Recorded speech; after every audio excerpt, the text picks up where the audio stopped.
I went to the women's club to pick up my wife, but I was shocked when they told me she hadn't been there for weeks. Her excuse over the phone had ignited a plan for revenge that I could no longer ignore. It started with something small, barely noticeable. My wife, Elise, began spending more time at the women's club. She claimed it was her way of relaxing. Yoga classes, book discussions, and social events seemed harmless enough, or so I thought. I trusted her. We'd been married for years, and if you asked anyone, they'd say we were the perfect couple. But over the last few months, something about her behavior started to unsettle me. It wasn't just the increasing number of outings. It was how secretive she became with her phone. How she always had some reason to be somewhere else.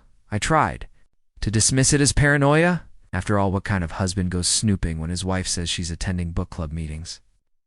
Then came the phone call that shattered everything. It was a Tuesday evening, nothing out of the ordinary. I had gotten home early from work and decided to surprise Elise by picking her up from the women's club. She had mentioned there was a guest speaker that evening, someone talking about mindfulness or self-care.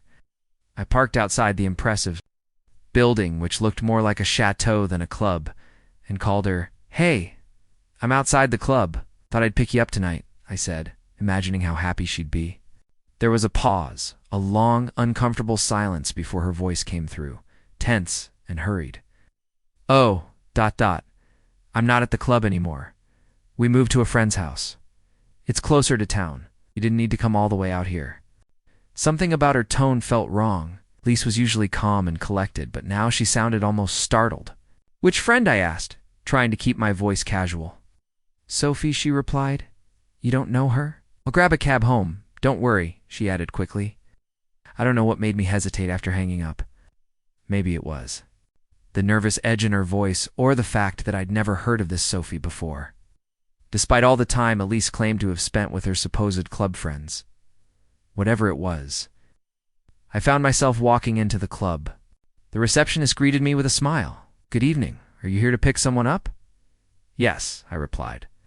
"My wife, Elise. I think she just left." Her brow furrowed as she checked her computer screen. "Elise, I don't see." "Her checked in tonight. In fact, she hasn't been here for a few weeks." The floor seemed to drop beneath me. I swallowed hard, trying to hide my shock. "Are you sure?" "She's been coming regularly." The receptionist offered an apologetic smile. "I'm sorry, sir." "She hasn't signed in for the last 3 weeks." Stood frozen, staring at the screen as if it would change and prove me wrong. But the truth was undeniable as had been lying. On the drive home, my mind raced. If Elise wasn't at the club, where had she been in? Why had she lied to me so blatantly? I began replaying the events of the past few weeks in my mind, carefully examining every moment I had overlooked. The late nights became clearer. Lise always had an excuse. Meetings running late, bad traffic, or yoga classes going overtime. The cryptic texts she would laugh at and refuse to share, claiming they were just club gossip, lingered in my thoughts. There was also the shift in our intimacy. We hadn't been as close recently. She seemed distracted, distant. The next morning, while Elise was in the shower, I did something I never thought I'd do. I went through her phone. It was surprisingly spotless. Too spotless. No suspicious messages. No questionable calls. But one thing caught my eye: frequent Uber rides to a specific address in Mantra, a town about 30 minutes away. I didn't confront Elise right then. I wanted to gather more information. Over the next week, I followed her. Yes, like some amateur investigator. Felt ridiculous, humiliating even, but I needed proof. As expected, she wasn't heading to the women's club. Her Uber rides always led to the same address, a luxury apartment building in Mantra. One night, I waited outside the building until she came out, laughing and holding hands with a man. I didn't recognize him. He was tall, well-dressed, and much younger than me. My heart shattered in that moment, but quickly anger replaced the pain. I didn't confront her right away. Instead, I chose to play the long game. Elise wanted to live a double life. I would let her for now. I started collecting evidence, photos of her entering the building, screenshots of her Uber history, even recordings of her phone calls when she carelessly left her Bluetooth on at home. She had been calling him, whispering plans for weekends I thought she was spending with friends. Then I did something I hadn't anticipated. I hired a private investigator. It was costly, but worth every penny. Within a week, I had a file thick, enough to bury her in court. One evening, while Elise was likely out with him, I set my plan into motion. I sent an anonymous package to her lover's workplace, filled with photos of him and Elise together, timestamps of her visits, and a note that read, "Does your wife know about Elise?" The twist that really set me off was that he too was married. That information pushed me over the edge. Next, I sent a similar package to Elise's parents. They adored me, always considered me part of the family. Along with the photos, I included a heartfelt letter explaining how much I had loved Elise and how deeply her betrayal had hurt me. I made sure to highlight her lover's marital status, something I knew they would find utterly disgraceful. Finally, I filed for divorce, but not before draining half of our joint savings.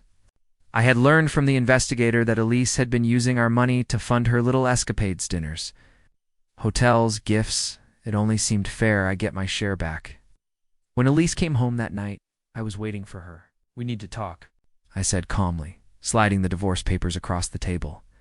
Her eyes quickly darted to the papers, and then to the open laptop beside them, where I had all the evidence, displayed photos, timestamps, recorded calls. The color drained from her face. "You've been following me," she hissed, trying to take control of the situation, but her voice trembled. For the first time in years, I saw genuine fear in her eyes. I saw the cracks in her perfectly composed facade. "I trusted you, Elise," I said, my voice steady. "I built my entire life around you, Anne. This is what you've been doing." Behind my back, she didn't cry, didn't apologize. Instead, she stiffened, her face turning cold. "You'll regret this," she said, her tone icy. "If you file for divorce, I'll destroy you." Her threats loomed over us like an impending storm, but I didn't flinch. I had expected her response, and I was prepared. "Already did," I replied, sliding another document across the table. It was an official report outlining her misuse of our joint savings for personal indulgences. I had also quietly transferred most of the remaining balance into an account. "Under my name, that's community property," Elise spat. "You'll get what's left," I said, my voice unwavering. "But you won't touch another cent of what I've earned." Her eyes widened in shock, but before she could speak, I added, "By the way, your lover's wife knows everything." I made sure she received the same package as your parents. For the first time, her facade cracked. She looked genuinely panicked. You didn't." "Oh, I did," I said, leaning back. My voice was calm and controlled. "You wanted to live a double life, Elise. Congratulations. You've lost both." She stormed out that night, slamming the door behind her. But as I sat there in the silence of the house, I felt an emptiness.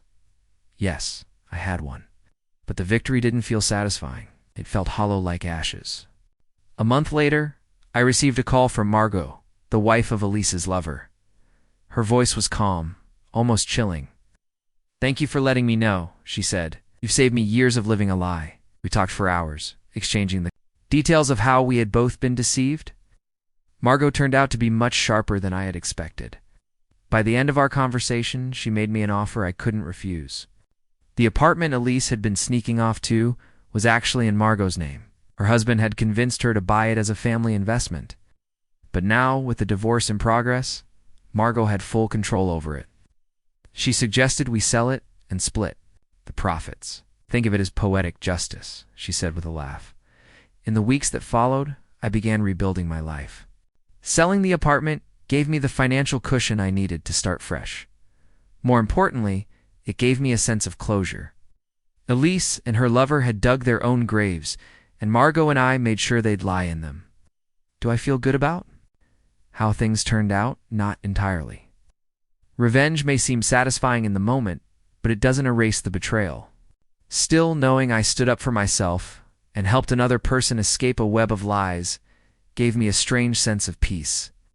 So Reddit, I ask you again, what would you have done in my shoes? Would you have walked away quietly or fought back like I did? Let me know in the comments. I'd love to hear your thoughts. If you enjoyed the story, or have one of your own to share? Leave a comment below. Don't forget to like, subscribe, and hit the notification bell for more gripping confessions.